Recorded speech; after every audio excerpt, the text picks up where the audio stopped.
Alright boys, what's happening? Welcome back to another episode of F1 2021 My Team here on the channel. Today we have the Hungarian Grand Prix at the Hungaroring. If you did miss the last episode, make sure you go and check that one out. I believe we were in Silverstone. We went for a very risky strategy because the weather was a bit crazy in Silverstone, so make sure you go and check that episode out and see if our risky strategy paid off.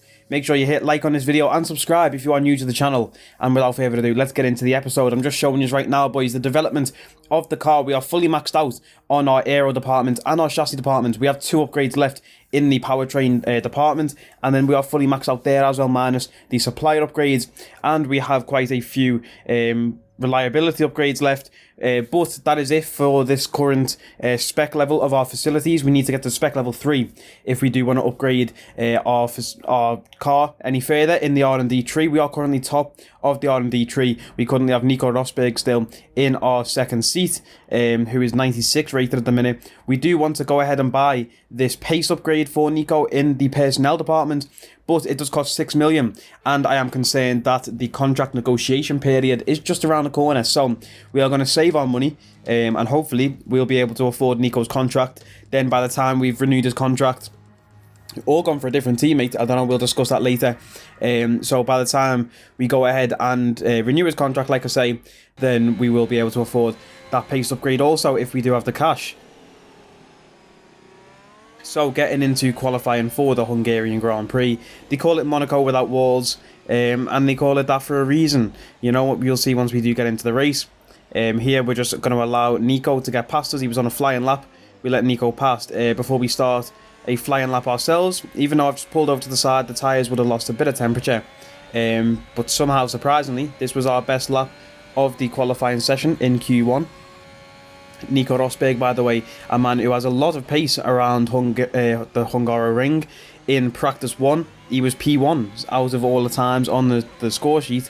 Obviously, not many people run full speed in P1, and you know, people do different training programs and stuff, but Nico was P1, so he definitely does have pace around here. So we're hoping for a good qualifying session from Nico, and of course from ourselves. Our qualifying sessions this season have not been the best. You know, we have the best car on the grid, but we are yet to get a pole position. The highest we've ever qualified on the grid was P2, I'm pretty sure. We did that in Mexico last year. I'm not sure what our highest was this year. It might have been that P6 back in Baku, if you do remember that. But yeah, anyway, 3.7 tenths up on our last lap.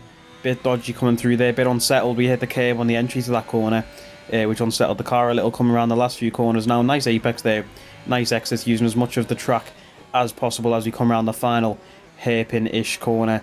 I say ish because it's quite like a long hairpin. Very easy to lose the car around that corner there, I did find, in this qualifying session. But we do cross the line once we hit the DRS zone. 4 tenths up. We set a 114.9. It puts us up into P10, and we know that should be good enough to get to Q2. Nico Rosberg set a 113.7. So Nico Rosberg a whole second faster than us, and the car has just improved so much. But we did qualify for Q2. We got through in P15. Hopefully we can set a faster lap in Q2. We're going to have to if we want to make it through to that top 10 Q3. But we got a good exit here out of turn 1 down into turn 2 or 3 technically. I don't really know if they count that little kink as an actual turn, an actual bend, cutting the curb there. Not a lot of time out of the corner there. Nico Rosberg, by the way, in the top left, as you can see, is trying to qualify on the mediums. I told you this guy has pace around Hungary, so he's trying to qualify on the mediums as we spin that car. And I'm sure if you've played F1 2021 or any F1 game, you've done that exact thing right there. If you touch that inside curb, bro, yeah, the car's just gone. Yeah, you're facing the wrong way. Yeah, disaster. So we're in P13, 6 minutes left. I was going to say 6 seconds. 6 minutes left in this session. Nico Rosberg on those medium tyres, only good enough for P15. So he's going to have to slap some softs on and set another lap if he wants to get through into the top 10. We get a nice exit again though, out of turn 1, 2.5 tenths up, just coming out of that first corner. I don't know what the hell we did on our banker lap through turn 1, but yeah, anyway, we got a decent exit out of that corner there. Like I said, we lost a lot of time. We keep it in 7th gear, drop it to 6 for the left-hander, keep it in 6 for this corner here, and we avoid that inside curb so we don't spin the car heading into the chicane now, where I tend to lose a lot of time through that chicane right there. But on this run, we did gain a lot of time through there. We gained 2/10 nearly through the chicane. A bit dodgy on that corner though. But yeah, we just had a great line through the chicane, managed to get on the throttle a lot. More than I would. A little snap of oversteer there, but we do correct it without too much hassle. Down to third gear, nicely taken corner here. As we head into the final corners, we go round and we do manage to keep the car on the track and not touch that inside curb there, which sort of dips away. Easy to lose the car there as well. And through the final corner, DRS zone, we lose 2/100ths there. But we cross the line in P9. That is going to be our best lap in the qualifying 2 session, but it's not good enough for Q3. We do get knocked out in P12. Nico Rosberg, by the way, out in P15. I don't know why he didn't swap to the soft tyres and set a lap on softs. His best lap was a 1:15.2 on medium tyres. This is absolutely crazy to me. I don't know why that happened in the game, and I don't know why Nico didn't put on softs, but let's see if he can improve in a dull Hungary in the race. It's race day in Budapest as we get ready for another round of the Formula One World Championship. We don't expect too many retirements at this track. There are plenty of current and former drivers with flawless finish rates here. In particular, Ralf Schumacher. He made it across the line in all 10 of his Hungarian Grand Prix starts. We're northeast of Budapest for the race today at the 2.7-mile Hungaroring circuit. 14 corners here, 8 to the right and 6 to the left, on a track where downforce is king and passing is notoriously difficult.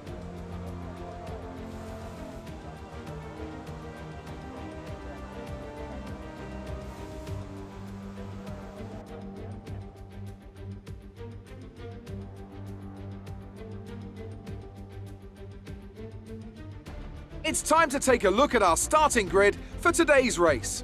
Max Verstappen put in a fantastic lap yesterday, and he starts from pole position, and it's Lewis Hamilton alongside. Looking at the rest of today's grid, we have Leclerc, Bottas, Sergio Perez and Sainz, Ricciardo, Gasly, Ocon and Sebastian Vettel. The owner driver, Mick Schumacher, Lance Stroll and Rosberg, Giovinazzi, Fernando Alonso, George Russell and Lando Norris, Latifi, Tsunoda, Tictum and Nikita Mazepin. It's almost time for the lights to go out, so let's head down to the track and get this Grand Prix underway. So boys, we are going to start P11 on the grid. I do believe Lando Norris took a grid penalty. Maybe we're going with the one-stop strategy. The one-stops have been very nice to us so far this season in a lot of races when we're outside the top 10. But it is lights out and away we go in the Hungarian Grand Prix. We get off to a decent start. Sebastian Vettel on our right, off to a flying start though, up the inside. And we've got Mick Schumacher behind us, up to a flying start as well. Mick Schumacher's going to send it down the inside of us. And so is Nico Rosberg into turn 1. We're going to go round the outside of Esteban Ocon. A bit of chaos in front of us there. Carlos Sainz, Daniel Ricciardo almost losing it. Mick Schumacher up into P9. What a start from the Williams cars. Nico Rosberg goes round the outside of us on the soft tyres, on that softer compounded tyres. A much better start from Nico. We're going to let him pass without trying to defend too much against Nico. We don't want any collisions on lap 1, and especially not with our teammates. But now we are going to be stuck in this train. Like I say, Monaco without walls, that is what they call it here in Hungary. And Mick Schumacher has somehow got in front of us. Daniel Ricciardo and Carlos Sainz have managed to get past Mick Schumacher by the end of lap 2. But now we do have this train in front of us. It's Nico Rosberg on soft tyres, Esteban Ocon on soft tyres, and I believe in front of Ocon is Mick Schumacher. Now DRS is enabled at the end of lap 3. Going to be absolutely massive as Nico Rosberg sends one down the inside of Esteban Ocon into turn 1. And what a move that is from Nico Rosberg up into P11. Bit of a wobble on the exit there, a bit of oversteer, but Nico manages to catch it and he's flying ahead now. And he's going to chase down Mick Schumacher. And as we get to lap 5, you can see Nico has cleared Mick Schumacher and caught up to the pack in front. If you look at the map in the bottom left, he's caught up to Sainz and Ricciardo and Gasly, I think, maybe, and Stroll. but we send one up the inside there on Esteban Ocon, a very awkward place to go for an overtake, but I was bored and tired of staying behind these cars. We get good traction around the outside, head into the chicane. We're going to be too wide into the chicane, you can't do that, and Esteban Ocon pushes us off the track, and we have to completely cut the corner. That probably should be an illegal overtake, but the game doesn't say nothing about it. We'll see that on board with Ocon, he actually did push us off the track. You'll see now, as we both head into the chicane, Ocon, just a slight adjustment of his wheel right there, opening up his wheel, pushes us off the track completely. He could have easily kept a full lock on there, and we both could have gone through that chicane, in my opinion, but Ocon does push us off the track there, so we have to cut the corner, but I'm not complaining. So we're up into P12 now. We are chasing down Mick Schumacher in the Williams. It's hard to overtake around Hungary, like I said, but we should be a lot faster than that Williams car regardless. And you can see now on lap 6 we're going to be 9/10 behind him. Nico Rosberg in P9 on the fastest lap of the race. I told you, boys, he has pace around Hungary. If the game didn't fuck us over and make him qualify on those medium tyres in Q2, who knows what he could have done in Q3, and then ultimately in the race being in a better starting position. But who knows where he's going to end the race this time. So we come down the home straight with DRS. Esteban Ocon pits, so does Charles Leclerc. Now we are up into the top 10. We have a little look on Mick Schumacher. We go very late on the brakes. We're going to have DRS on this next section here. Bit of a wobble on the exit there as we hit the curb on the outside. But boys, it is so hard to follow around Hungary. I swear to God, I hate this track just as much as I hate Monaco, maybe just a little less, as Nico Rosberg comes into the pits on the two-stop strategy, obviously on the soft tyres to start the race.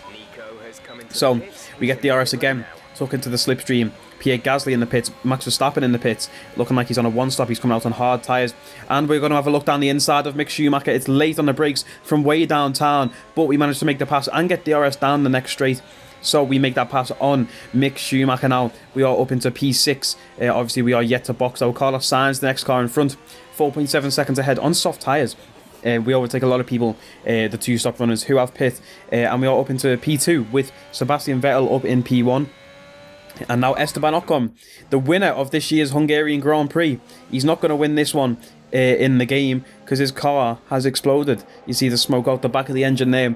And Esteban Ocon has to retire from the race. Unfortunate for Esteban, fortunate for me because I don't really like this guy. But we move. Anyway, lap 15, you can see now Mick Schumacher getting ballsy, sending one down the inside into turn 1 on us in his little stinky Williams car. Don't know where he's found that pace from. Don't know where he's found the confidence from to try and do that to me. But we're going to try and hold off. We're going to defend against a Williams. A bit of contact there, I do think. And as we come round, we do push him off the track a little, compromise his line.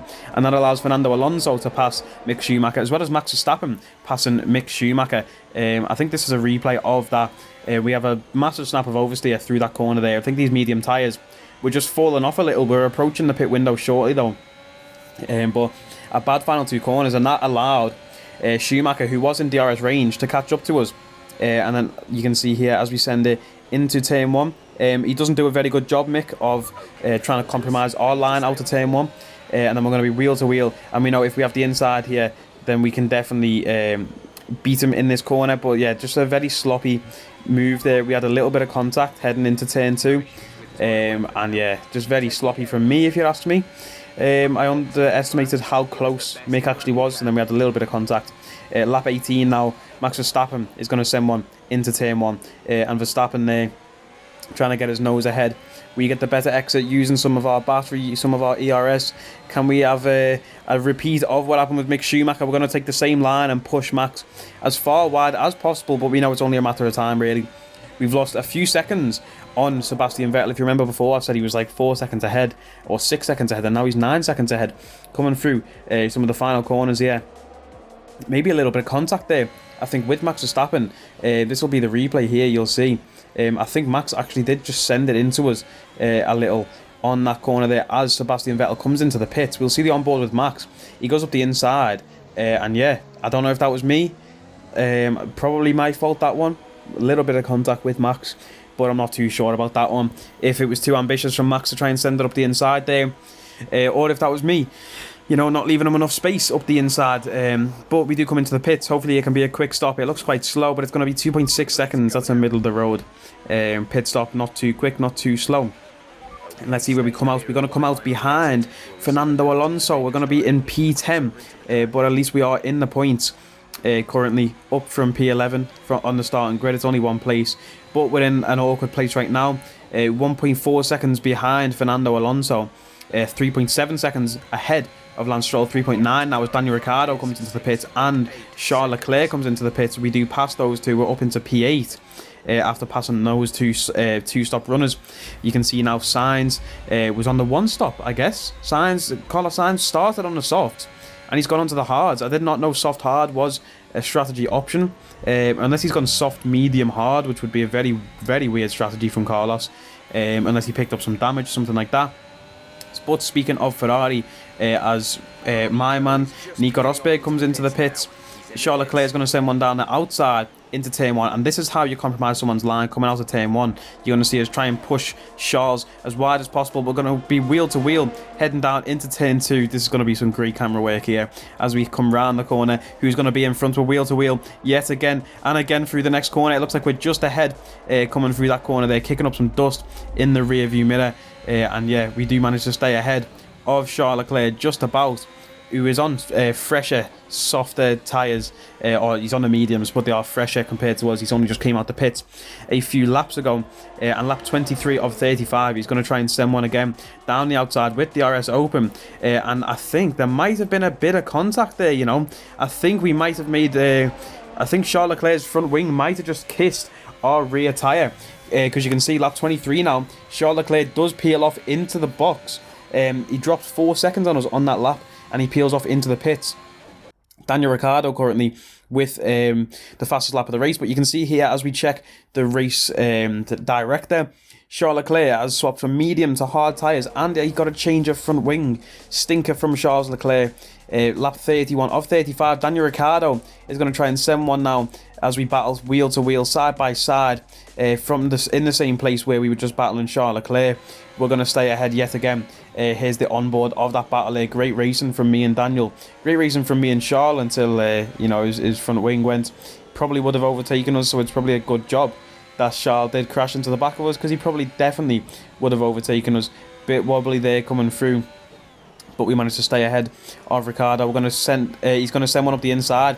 We give him a lot of space up the inside and heading into the chicane now. We're not too wide like we were with Ocon, but we managed to get a great exit out of the chicane. Look at the speed and traction we got out of the chicane there, just absolutely through the car, through the chicane, over the entry curb, and then just completely threw it through the second left-hander in the chicane, and we managed to stay ahead of Daniel Ricciardo, who obviously does have pace with the fastest lap of the race, and he's obviously going to be in DRS range heading into turn 1, try and break the toe a little and push him to the inside, but the inside's always the best place to be on a hairpin, and again, it's the same area of the track. We were just battling with Daniel and with Charles. Can we stay ahead, staying in 7th gear, trying to push Daniel as far wide as possible? Can he get the switch back? He's not going to be able to. We're going to stay ahead for one more lap here on lap 35. Massive snap of oversteered. I almost lose the car there. I had to catch that one. Very tricky. These hard tyres are starting to fall off. He says as he goes green in sector 1 on lap 34 of 35 here.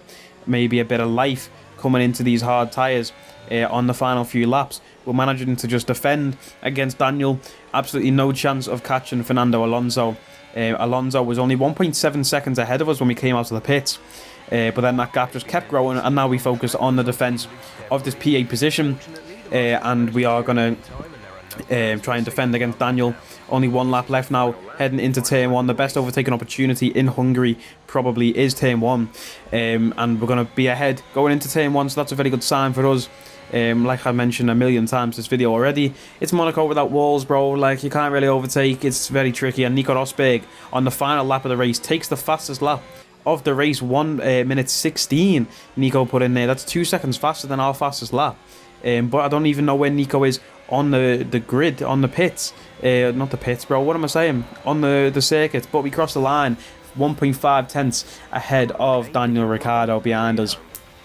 The driver of the day is going to go to, drum roll please, is going to go to Fernando Alonso, the man who also got driver of the day in the real life Hungarian Grand Prix this year, if you do remember, holding up Lewis Hamilton to allow Esteban Ocon to win the race. Because let's be honest, if Hamilton could have cleared Alonso, he probably would have cleared Esteban Ocon with ease and won that race. Max Verstappen winning this race here though, the GOAT Well, I don't know why I've just said that, bro, but yeah, I'm a Red Bull Racing fan, Max Verstappen fan. Hopefully Max Verstappen can go ahead and win the Turkish Grand Prix this weekend. You know, it looks like Lewis has taken a 10th place grid penalty for changing his ICE, I do believe, in the power unit of the car. So, 10th place grid penalty for Lewis. Looks like McLaren, Aston Martin and Williams may also take grid penalties in Turkey this weekend. So I doubt we'll see this podium right here, Max P1 and Lewis P2. But you never know. You know, you can't rule out Lewis Hamilton. You can never rule out Lewis Hamilton. Nico Rosberg finishing in P13 with the fastest lap of the race, though, by some significant amount. 5 tenths or 6 tenths quicker than Max Verstappen's fastest lap of the race. Absolutely huge from Nico, but it means nothing because he's finished outside the top 10. So we don't get any points for that from Nico. He's up 1 place.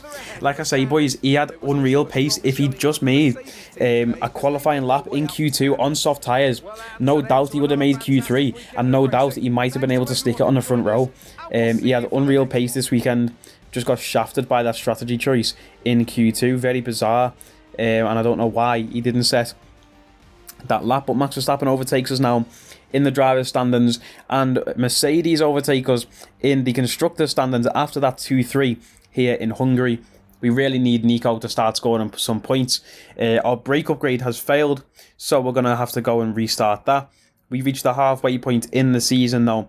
Next up is the Spa-Francorchamps Grand Prix in Belgium, of course. We go ahead and pick up an ultimate energy store reliability upgrade and an ultimate electrical systems reliability upgrade, which are going to take 47 days to come in. Bit mad if you'd ask me. We have an interview now with Will Buxton. We do go to this, but I'll cut it out the video. It was completely pointless. We have 11 million quid in the bank as we head into the season break. Like I say, there's only 2 races before the contract negotiation period starts. Should we keep Nico Rosberg as our teammate? Let me know in the comments below what you think. Do we keep Nico? Do we look at somebody else? Like I say, once we do get that pace upgrade in the personnel department, I think Nico could be an absolute beast for us, because he does have a lot of pace around some of these circuits. And if we boost that even more using the personnel department, you know, he could be insane for us, and we really need him to step up and make that step, start scoring some big points for the team. He's not at the podium for the team yet. We need him to make those points, those positions, you know, and we've got the best car on the grid, so there's really no excuse for whoever we have in that secondary driver slot. We have now maxed out our chassis department. We have now maxed out our aerodynamics department. We're working on maxing out the durability, and the engine has 2 upgrades left on it. Next race, Spa-Francorchamps. Leave a like on the video if you are enjoying the series so far. We'll talk more about our second driver in the next episode. But if you are enjoying the series so far, boys, like, comment, share, subscribe. You know the vibes, and I will catch you next time. Take it easy.